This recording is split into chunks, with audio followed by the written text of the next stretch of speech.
Today we talk about how can you disable this sign or know how you can do that on your AnkiDroid app. We go to figure out the solution or know how you can do that on your app. So you just follow this ways, then it's going to work with you. So all you have to do, just go here above this sign, click on it. So then it's going to show for you a list like this here. Then you click here on settings. Then it's going to take you to next here. It's going to show for you like this here.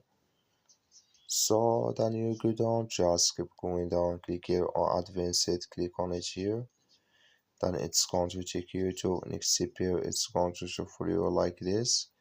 Then you go down, so then you come here to allow all fields in media imports, clicking this sign or this color. Like you see color, it's gone, that's mean it's disabled with us now.